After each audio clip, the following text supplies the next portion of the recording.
sheet, yeah, and the large hedge pig is quite big, you will have to join your pattern together. So just with a little bit of sellotape is fine. There's dashed lines for you to join it. super, it's dead easy anyway. Yeah, and in a lot of my patterns, I do recommend that you glue your paper templates to card. Right. Because I think that you probably, once you've made one, you'll want to make lots. Yeah, you're going to. And then sometimes if you're drawing around paper constantly, it all starts to fold and that. Whereas if you've got a nice stiff piece of card. Yeah. So that's just covered the template. Super. So here's one that I've cut out. And then I just mark his face and his eye, because then when I start to put the spikes on, I know exactly how far to go with it. Yeah. So the thing that normally everybody wants to know is, how did I make the spikes? Yes. So all the sizes are in the pattern and it's all explained, but I'll just cover a few pointers with you. So first of all, you cut out squares. Okay. For the big one, it's a really good way of using up your charm packs, you know. Yes. I know the charm packs. Because you know what happens with the charm packs, you've always got leftovers. Yes. So once you've done that, I'd normally have an iron to hand. I fold into a triangle and I give that a nice press. I do like an iron. Excellent. So normally you'd iron. I'd normally iron it, and then I fold again, which gives me the little triangle, and then all the raw edges are down here, and I give that a good press. Excellent. So here's some I prepared earlier. All pressed and wonderful. All pressed and lovely. So now you can see you've got quite a few thicknesses of fabric, so that's why I said start off with your finer fabrics and then work up to your thicker ones. Wonderful. And then here's the bit. So what we're going to do is we're just going to fold the triangle. Okay. Okay, so we just fold it over. Can you see that? Yeah. And then over again. And then if I turn it over, you can just see the little point. Oh, let me just move my hands a bit. Amazing. See the little pointy pieces sticking out on the end there. Yeah. So then we take that to the machine. Just going to don my glasses. And I've just got a little piece of fabric under here to... Stitch saver. Exactly, well done. Yeah, I'm glad I'm not the only one. And what it does help is I've got some thickness of fabric underneath the foot. So when I come to feed this piece of fabric in, it's just make it a little bit easier to get it in. Nice. Then what I'm doing is I'm just sewing across the straight line. Now, because I've got a nice thick piece of fabric in there, I take my next one, fold it over again and again. I don't know whether it's hard to see with the camera whether you're getting that or not. Yeah. Okay. Yeah. And then you can see it's straight on the back there. So that's the line I'm guiding with. You're after that straight line. Yeah. You're always sewing them from the back. Oh, and yeah, from the back. The line of the... And I'm just going to whip through a couple more, so I'm just going to fold it quickly. Yeah. And then I say in the pattern, don't agonise about whether some are a little bit bigger or smaller. It really doesn't matter. And you can, for the patchworkers out there, this is called chain piecing. Right, because okay. I'm popping them all through, and basically what I'm making is a long And the nice chain. thing is, you're not wasting any cotton because you're doing it as a long chain. Exactly. It's quick because you're doing them as a chain. And then I'm just going to feed my little thread saver through there. I'm not going to do lots of these because I think they'll get bored. And then with a pair of scissors, I just snip them apart. Your extension table is the best one I've ever seen, hasn't it? It's handy, it really is. It's like a table. Yeah. And then these little tails that you had, okay, these little tails, and where that straight line was where I was sewing, I'm now just going to snip these pieces off. Excellent. That's easy.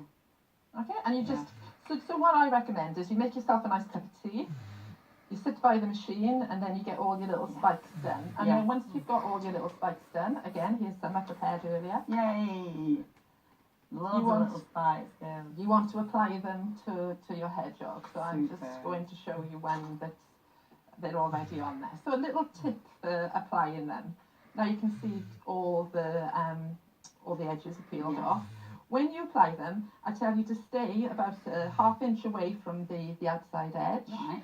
Okay, and when you apply them, if you lay them under each other, I hope you can see that. It's just I've got my hands in the way all the time. Don't you worry. We can see where you were going. Okay, so you can see. You don't know what that is. We're getting rid of that. Just some data. Some randomness. Could have been worse, couldn't it? At least it weren't someone's dodgy email. Yeah, exactly. So I'm just laying in the pattern as well. It'll explain to you how many spikes I used on each round. Yeah. But you know what? Don't agonise over it. Right. If you put a couple more in, then so what? If you put a few less in, it doesn't matter. And I suppose it's going to change with the material, isn't it? Exactly. Because if you go in and get the thick material, you're not going to put as many spikes in, are you? No. Super.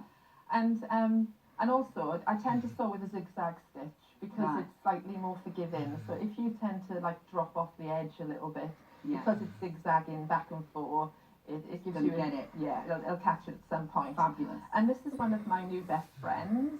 A stick. Normally used for doing your nails.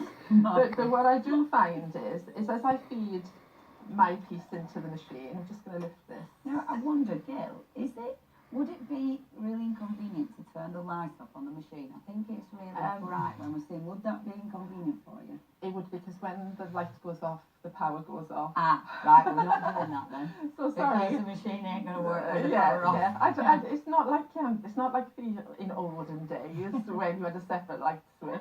Now you just press a button and the big lights on. Yeah, it's like your car now, isn't it? It's all just happening. So sorry about that. I could maybe for later, we can put a bit of tape over the light or something. Yeah, we're all right. We're just wondering, but no, that's super. Yeah. So your little stick helps guide it. Yeah. So when I put my foot down this time, what I can do with my little stick, especially if you're using thicker fabric, is I can use it to press to hold my spikes down. And you can see as I feed it through now, because I've tucked them all under one another, the foot is not fighting against the points. Yeah, it's gliding over all those points, isn't it? And that's all you're looking to do is just make sure you catch the edges, and you can adjust them as you go. Yeah. I can see why the stick has become quite a handy. Oh, I do love the stick. And because it's wood as well, I know some ladies may have metal stilettos and that. But if you get in a little bit too close to the metal stiletto and the needle hits the stiletto, then it snaps your needle. But at least with the stick, it tends to give in before the needle. Excellent. And I will say to anybody that's going to make this, make sure you've got a nice new sharp needle in your machine, because you are sewing through quite a few layers of fabric. And I know some people, especially when I teach, it's the last thing they ever change on their machine. I can well imagine. I wouldn't be changing. I mean, I don't sew, as everyone knows, but it would be the thing I'd change last. It's a little bit like my tyres, you know, it's the last thing you think of, isn't it? But for me, it's the first thing I think of. It's the new project, new needle is the way. They only last for about 8 hours, believe it or not. Really? Yeah. And I suppose this is it. I mean, you want a short needle, it's going to make all the difference, isn't it? So there they are, all assembled. I just chop off my threads there. Excellent. So they're all in a row. Yes. And then you go on and you apply. This is not rocket science. This is why I say most of my patterns are really easy once you know the tricks of the trade. But that's the lovely thing about it, sharing the tricks of the trade. Yeah. And then you just keep on adding more and more rows until you get to the end. Excellent. And do you stagger your rows? So the next one sits in the middle of the two in front. Can you see what I mean? Yeah, a little bit. But you know what? When you do the first few rows, you sort of think, oh, is it really important? And do I need to make sure that they lay in between? But when you get to this point, you realise that it doesn't matter at all. It doesn't matter. No, exactly. Right, so give yourself a little bit of freedom and licence to just enjoy yourself. Excellent. If you get to the end and he's got a few bald spots in there, do you know what? If I take this and I just tuck it in there and lay it down, now you don't actually know where it is, do you? No, that's true. So you could just sew extras in if it's looking like you've missed because the aim of it is, and you can see probably better on this one, is that each time you apply a row of spines or spikes on there, you want to cover the stitching from the previous row, because you don't want to see anything unsightly. When I first did it, I sort of thought, I'd satin stitch along all there and hide all the lines, and then I had a word with myself. I just thought, I just want to get this. Yeah, exactly. And if your friends start picking at it and going, I can see the sewing, then they're not your friends. Give it to somebody else. To the door. And never invite them around again. So you carry on then until the end. There's a few things, because I don't know how much time we've got, that I'd like to mention to the viewers. That you only cut the front. Okay. You don't cut the back out, okay? Because it would be quite challenging to put the two layers together. Okay. So you leave the back as one solid piece. Right. I will, if we get time, I'll go on about his face as well for you. Okay. We've got 20 minutes to be said, so yeah, about 20 minutes. I will point out as well, this is busy. If you do want our lovely little hedge pig, we've still got queues on the phones. The website is of course available for you, hedgehog.com. If you don't mind sitting in the queues, we are doing our best to get through those. It's 01733602000. The actual hedge pigs. So the cream one, at the minute, half of the stock has gone with the cream. We've also got the blue. The cream one is actually in the lead. I can show you them. The cream one is in the lead. The blue, which is actually my favourite because I like that texture. But that one, 15% of that has gone. Remember, they did select last time. We've got them back in stock for you. You do get the full instructions to make these with the pattern. And think about it, once you've made these, it's where you're going to take it. Isn't that? So again, don't just think about the hedge pigs as you're going to make them as a pattern. This obviously allows you to create so many different things. 5, 8, 2, 7, 6, 9. I'm also going to give you a heads up. I do apologise, but I need to give you a heads up. Okay, the dolls, we know it were going to happen. Limited stock. Oh. Limited stock, they are going to sell out. Right, first come, first serve now. Less than 10% remaining. You have to check your baskets out. I would hate you to miss out on these. These are stunning, absolutely stunning. What beautiful gift ideas. Only £10.99, but limited stock. And remember, you do get the little sword stool as well. 621039. That's your item number there. Please check out all the other kits because they're all sensational. Okay, they're all absolutely busy. It is very, very busy. So I know you're on the website. We have got kits we haven't shown, so please check the website out. Right, no. Okay, so just quickly then, to explain putting the back on. By not cutting out the shape, yeah. Okay, so now I've just got one flat piece of fabric. It's easier now to sew the front onto the back. So this is the right side of the fabric. This is the right side of my hedgehog. Yeah. And then when I come to sew it, I tuck in and just pull his little spikes out of the way. That's why it's important to leave that good gap. Yeah, because you need, I only sew with a 1/4 inch seam, but what it does mean is it gives you some wiggle room. Yeah, you know, and I do explain in the pattern, this is the difficult part, the only difficult part of the pattern. Yeah. But when you think of it, it's only one short seam round there, so you know, brace yourself and go for it. And go for it.